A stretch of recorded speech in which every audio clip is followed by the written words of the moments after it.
It is the top of the hour. Thank you so much for staying with us. I'm Nicole Burley, live at our News Nation Chicago headquarters, and we begin with that urgent manhunt for an escaped killer, dubbed the Devil of the Ozarks. He is a former police chief who walked out of an Arkansas prison disguised as a guard. This is him, Grant Hardin. He's serving decades behind bars for a 2017 murder as well as a 1997 rape.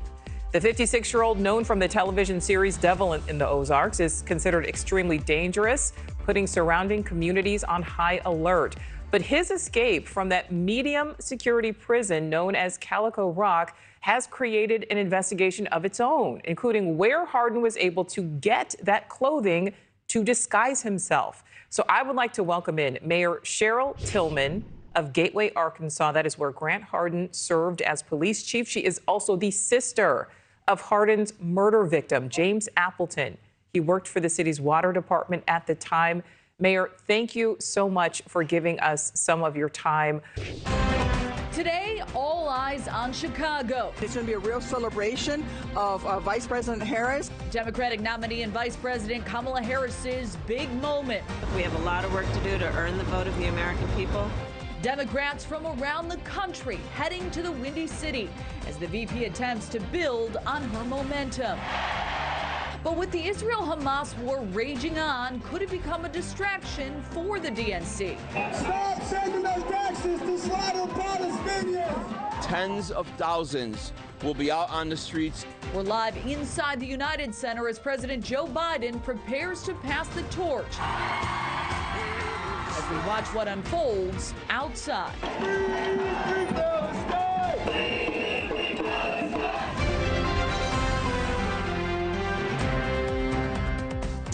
Well, thank you for joining us. I'm Kelly Beeson in today for Nicole Burley. We are live at News Nation headquarters in Chicago as Democrats kick off their convention not far from our studios. Today, Democrats are offering a welcome and a farewell within the party. President Joe Biden will take the stage tonight, where he's expected to be celebrated for his decades in Washington and his decision to step aside, letting Vice President Harris take his spot. But as Democrats celebrate inside the stadium, thousands are gathering in the streets of Chicago over the continued Israel-Hamas war. Those protesters pointing blame at the Biden administration and U.S. support for Israel. We'll have more on that in just a moment. Let's first head out to correspondent Kelly Meyer at the United Center in Chicago. So, Kelly, what's the feeling like day one there? Yeah, well, really, we're seeing behind me the very last minute checks before the delegates, the volunteers, staff, and those headliners that are taking the stage tonight make their way here to the United Center here in Chicago for the first day of the Democratic National Convention. We know the blue carpet is set up down there. We checked out the floor yesterday, all of the signs for all of the states, the microphone set up as they will pledge officially their delegates to Kamala Harris. But as you were talking about, there were some themes that are going to be laid out here for each night of the convention. We are learning more about the ongoing investigation into an Illinois mayor accused of lavish spending at the cost of taxpayers. Tiffany Hinyard is the mayor of Dalton, Illinois. She's also a supervisor in Thornton Township. Those are two communities just southwest of Chicago. For months, her administration has refused to release spending records amid accusations she was taking cross-country trips and racking up credit card bills. Now, those new records obtained by our News Nation Chicago affiliate WGN reveal just how much the community is spending for those trips and for other expenses, including shopping at Walmart, Target, Uber Eats, a personal photographer. Last year, WGN anchor and investigative reporter Ben Bradley asked the mayor about a recent trip to Las Vegas. Here's what she said. I do not handle anything as relates to with credit cards. As you heard me speak today in my board meeting about, I do not handle that. Some of those charges are for you, though. No, sir. You didn't go to Las Vegas?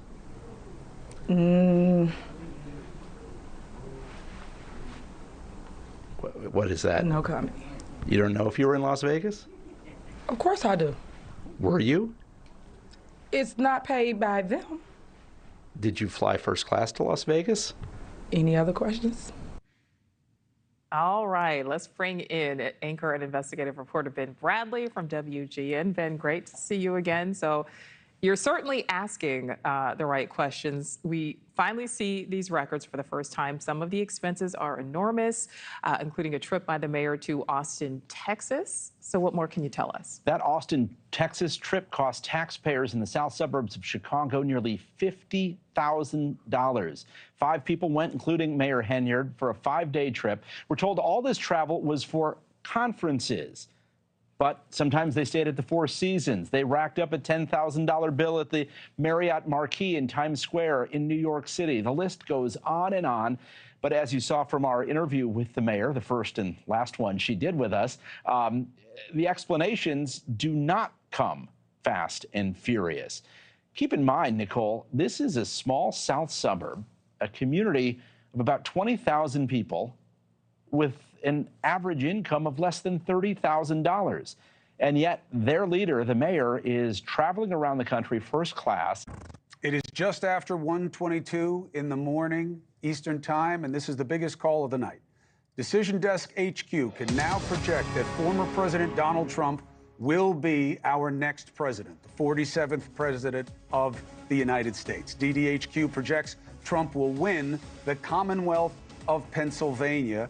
Having just predicted that he will win Alaska, that will put him at 270, and that will win the Electoral College.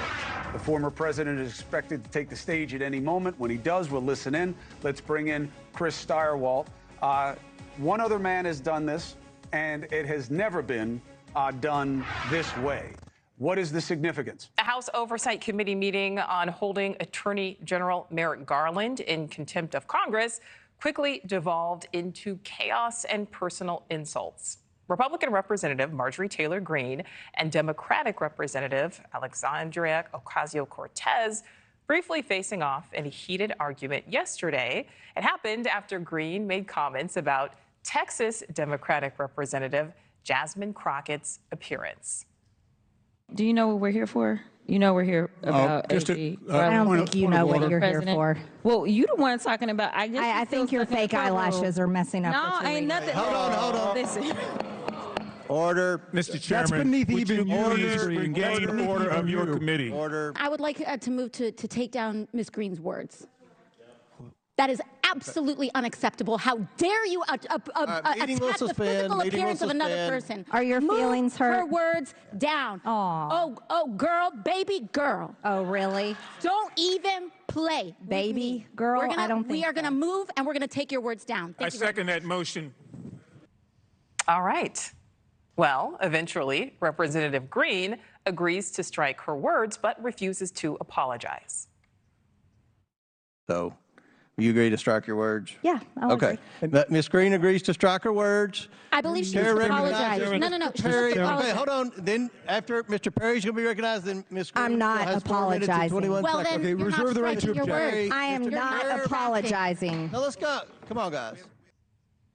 Well, after several votes in response to Greene's remarks, the Texas Democrat fired back in a dig that appeared to be directed at Representative Greene.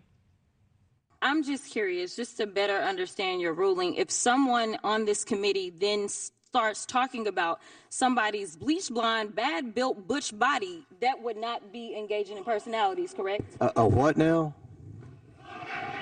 Chairman, I make a motion to strike those words. I don't think that's a part I'm of it. trying to find clarification on what quality. Chairman, motion to strike those I had no idea words. what you just said. We're not gonna do this. Look, you guys earlier literally just You just voted to do it. You just voted to do it. Order. I'm trying to get clarification. Look at calm down. Calm down. No, because this is what y'all do. So I'm trying to get Ms. Crockett, clarification. you're not recognized. All right. Well, it wasn't over yet because Colorado Republican Lauren Boebert decided to call out the spat, taking time to apologize to America. When things get as heated as they have, it's unfortunately an embarrassment on our body as a whole. And so I just want to personally apologize to the American people for that. This is all real life, everyone. Let's welcome in Michael Schnell, congressional reporter with our partners at thehill.com. Michael, so great to see you. Did not expect that this is what we would be talking about today. So we heard some of the audio there, saw the video, criticism of a member's fake eyelashes and another's intelligence, a question about discussing a member's, quote, bleach blonde, bad-built butch body. So many insults here, so many things that are very much politically incorrect. What is happening in Congress, Michael? What's happening in Congress, Nicole, is that the Capitol is turning into the set of Bravo, with some folks questioning if this was the Real Housewives of Capitol Hill last night. Look, this